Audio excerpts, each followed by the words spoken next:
This is the Lotus Sutra Parable of the Burning House. So this sutra actually is very good for us to perceive this current reality, worldly system that we are living in. We can perceive that correctly through the parable of the burning house and what's going on with the Great Tribulation and what's going on with the redemption plan and the Great Awakening for humanity, what's going on with that. This parable of the Lotus Sutra actually explains the condition of this world and what we are actually living in.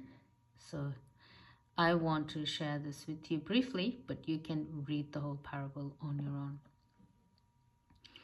I will tell you a parable. A rich man had a manor house. It was old, rotten, broken, and ruined.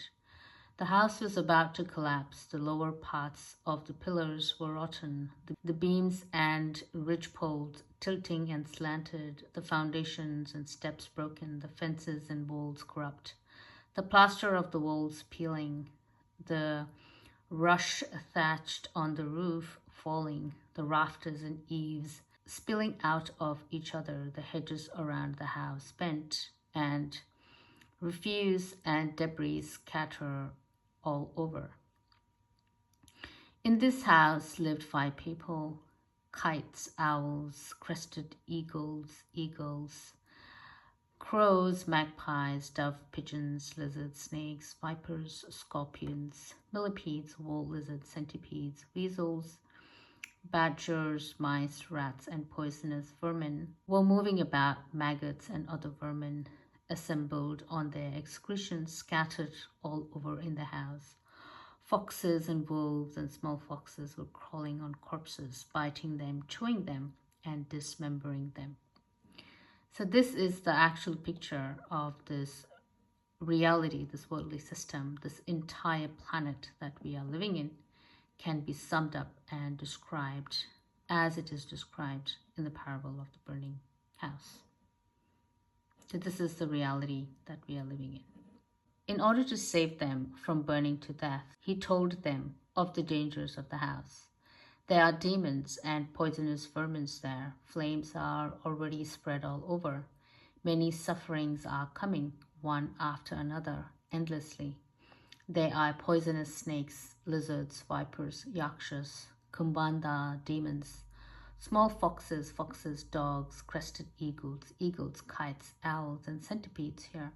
They are unbearably hungry and thirsty. They are dreadful. These sufferings are difficult to avoid. Worse still, there is a big fire.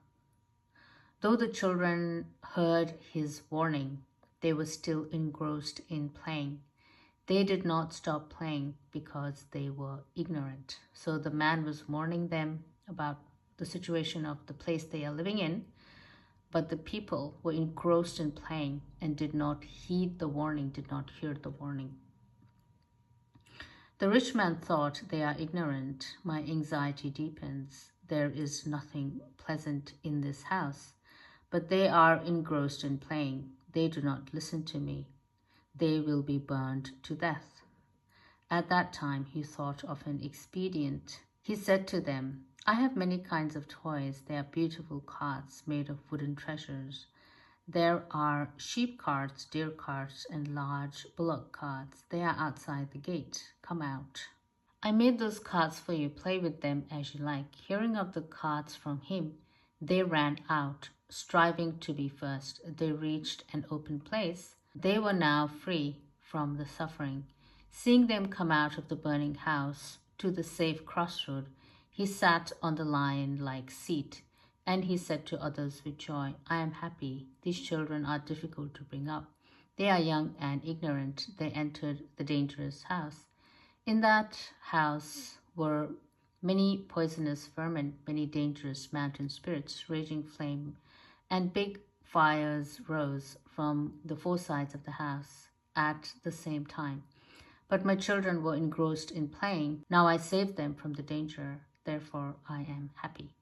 So this is the parable of the burning house, and you can understand the situation of our world in this context, that we are living in a haunted charnel ground filled with dangerous creatures that are ready to harm you.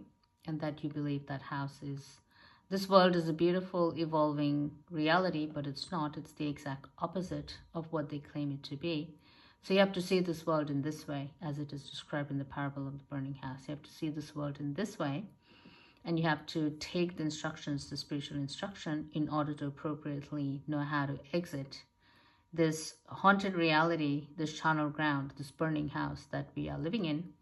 We have to follow the spiritual instructions given to us and appropriately know how to exit the charnel ground, exit the burning house.